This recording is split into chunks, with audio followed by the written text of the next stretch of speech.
Thank you, friends. It's nice to be with all of you virtually. It's really good to kind of scroll through the faces, and I see a few familiar faces and lots of new faces. It's a pleasure and an honor to have been asked to join you all for your fall gathering. It's been great working with Gail and Jane these last during COVID, basically. So thank you for all of that. It's been a delight. And also want to just thank Deborah Shaw for joining me as an elder, and want to say something about Deborah. She's a good friend of mine. I know that many of you know her, or maybe all of you, from when she's traveled out to be with you in the past. She was also a colleague of mine at Guilford College, and I had the pleasure of working with her for a few years, my first few years here, and had the opportunity to learn from her and her wisdom, and also just have a riot together. We had a lot of fun. And so she only lives about a mile from my house, so we really are basically together, about as close as we can be in COVID times. And so it's nice to have her here and her prayer support. Deborah, you want to say anything, or? Sure, just quickly, it is really lovely to see friends. I was with you all in 2017 when Ben Pink Dandelion was the speaker there, and looking at Stan and Rebecca, who gave us beautiful hospitality, and enjoying seeing Susan Wilson, and grateful that Ben Lomond survived the fires, and just really enjoying being present with you in this way. Yeah, thank you.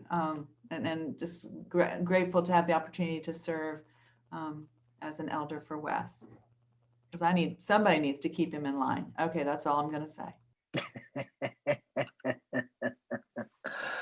Sorry to interrupt you, Wess. This is Jane. Did you need to share your screen for this little bit? Because, okay, good, because we forgot to make you a co-host. Awesome. Thank you. No, it's fine. Thank you. Yes, if anyone's up to the task to keep me in line, Deborah is. The other thing I should say is, I'm sure you all are sad to not be in person. I'm doubly sad to not have had a chance to come visit Southern California. Probably most of you don't know, but I lived in Pasadena for about 6 years with my wife while I was in grad school. And we kind of lived in LA and some other places too, but mostly Pasadena. And had an opportunity to worship at Orange Grove a few times. We were members over at Pasadena Mennonite during our time in Pasadena. It feels like ages ago, back in 2003, 4, and 5. But anyways, I was looking forward to seeing part of a place that I consider to be important part of my journey. So I wanted to say that. The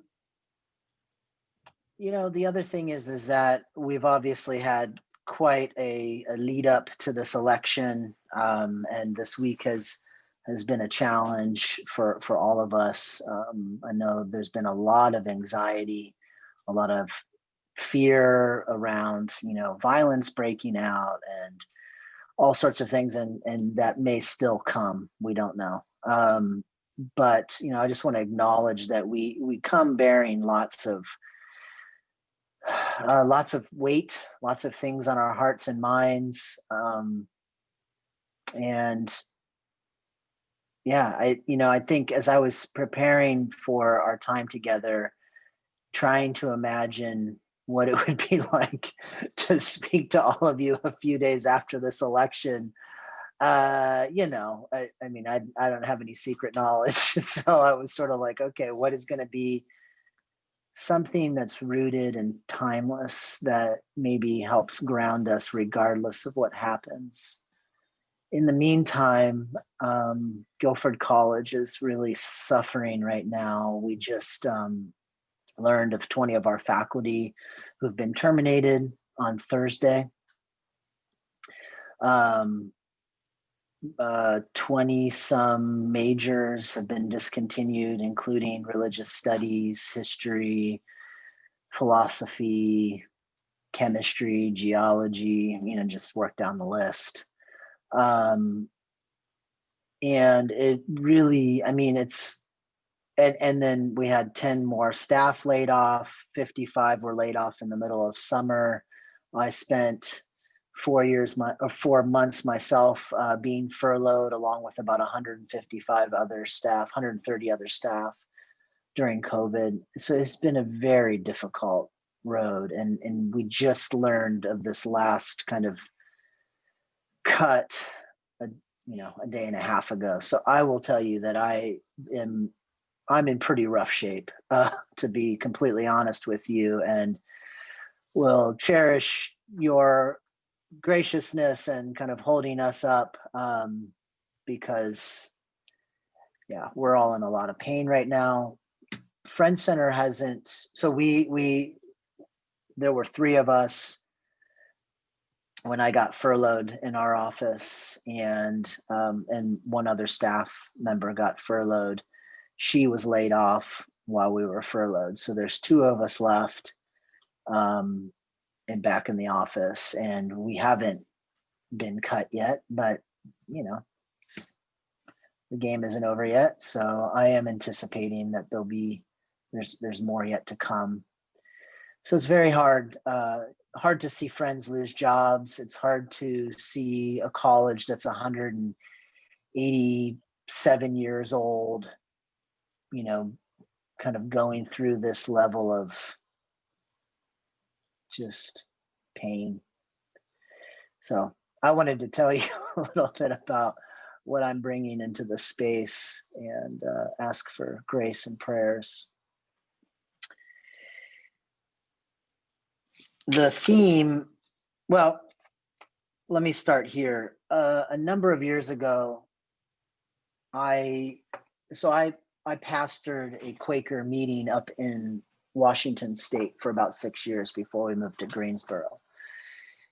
And during that time, I began working closely with the Poor People's Campaign and kind of folks connected to that, and really started getting involved in trying to advocate for poor and low income workers in our community, and to really see our meeting as an advocate for the poor, and also a place that might help, change policy and challenge the city where we lived in terms of, the kinds of things that they were doing that were impacting the most vulnerable.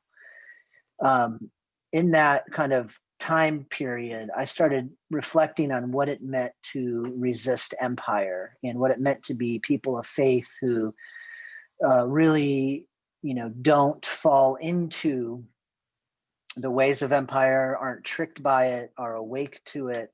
And what does it mean to do that? And I began looking at scripture from that lens, and drawing on liberation theologians, Black theologians, and people who have written and thought about these things for a long time. You've probably seen, I wrote a book on Revelation, the book of Revelation, which I know is like every liberal Quaker's favorite book. But it wasn't my favorite book either. I'd sort of like written it off, and kind of, from my perspective, the New Testament ended one book early. But as I started to kind of rethink, what, is there a different way of reading these stories and understanding what happened? I realized that, it actually is much better to make Revelation into a joke, because then we don't have to take seriously the message that's there. And the message that is there is actually about how small minority faith communities in the Roman Empire tried to resist the empire, and the blood that was shed over their nonviolent resistance. If you remember, early Quakers talked a lot about the War of the Lamb. They got their theology of nonviolence from the book of Revelation. And so this sort of set me on this track of thinking about what does it mean to be a faith community in resistance to empire. And this year, I started wondering about Jesus and wondering, what did Jesus have to say? If we start, I kind of started at Revelation. I'm sort of working my way back. What did Jesus have to say about resisting empire? And how did he do it? What did it look like? And is there wisdom there for us as people of faith, people in within the Quaker tradition that we might draw on? And so that's what I am going to be sharing with you tomorrow. Is really the title of the talk is Jesus Against Empire. And now I recognize, I'm speaking to a lot of liberal Quakers who, you may or may not be like, wow, I'm excited to hear a talk on Jesus. But I do want to say a couple things about it and why I think this is important in this moment. Because this struggle against empire is ancient. The struggle and the anxiety and the fear that we've felt over the last year, 2 years, 4 years, going all the way back and further than that, long before that. This is a struggle about empire. This is a struggle for people who are either being caught up in empire and trying to gain power and wealth, or those who are either being crushed by it, those who are trying to resist. And this is an ancient situation. And having Biden and Harris in the White House feels like a win, but the reality is that empire is still there. The poor and the dispossessed are still going to be the poor and the dispossessed. Black and brown bodies are still going to be targeted. The change is going to be minimal when it comes to those who have consistently been victimized by empire for thousands of years. And so I want to look at something ancient, something much older than our situation, to help us understand, what does it mean for us today to be in the midst of empire and to stand against it. And when we think about this, our theme of hearts wide open, and what does it mean to breathe into and stand into the gap of between reality and possibility, what at least one thing I'm thinking is that Jesus's life as someone who was a brown-skinned, Palestinian-born Jewish person who was himself oppressed and executed by state violence, he taught his people who their hearts should be open to, who their hearts should always be leaning towards and listening to. And that is those who are as Gustavo Gutierrez says, the insignificant ones, the unnamed persons, those who are victims of empire.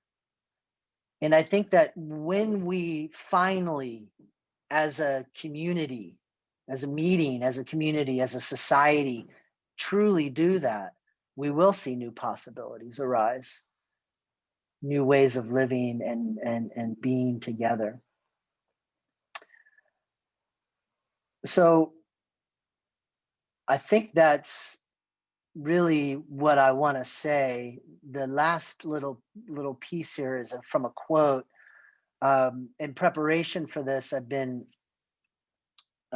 doing reading on different, from different scholars and thinkers. And Howard Thurman, who is a Black Baptist civil rights theologian, preacher, author, some of you I'm sure are familiar with him, really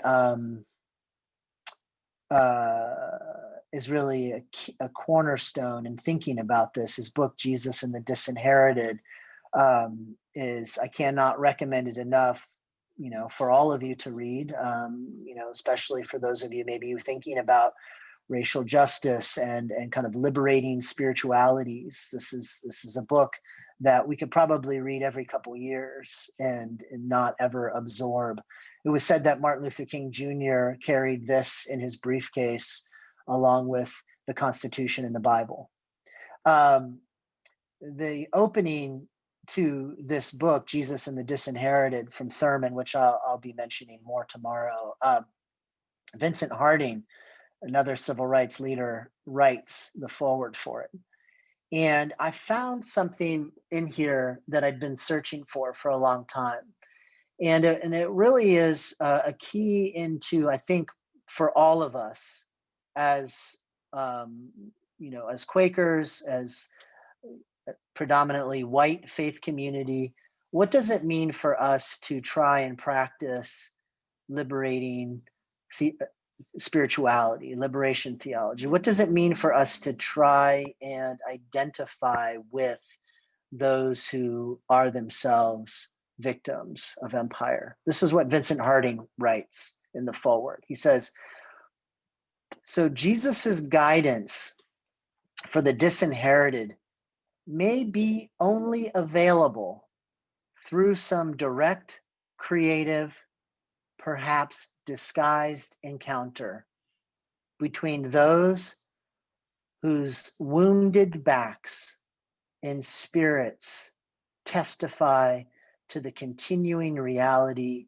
of the walls, and those who may no longer be forcibly pressed against them, but who know the walls and the continuing struggle against the house of fear, hypocrisy, and the hatred that they have determined to overcome.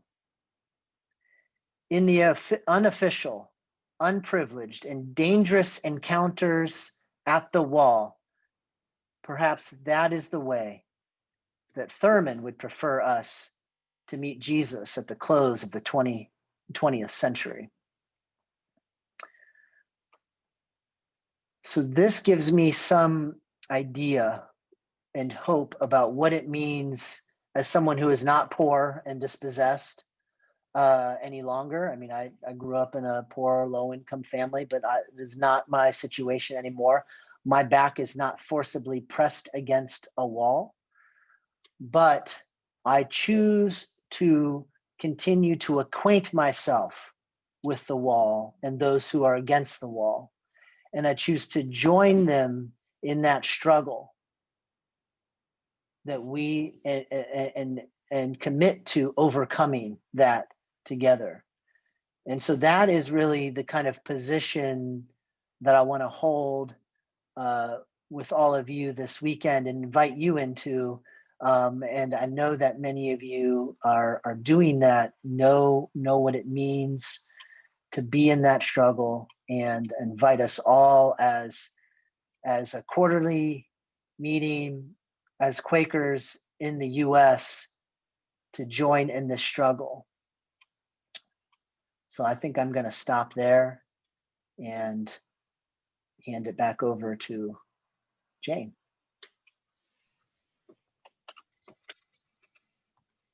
Thank you very much, Wes,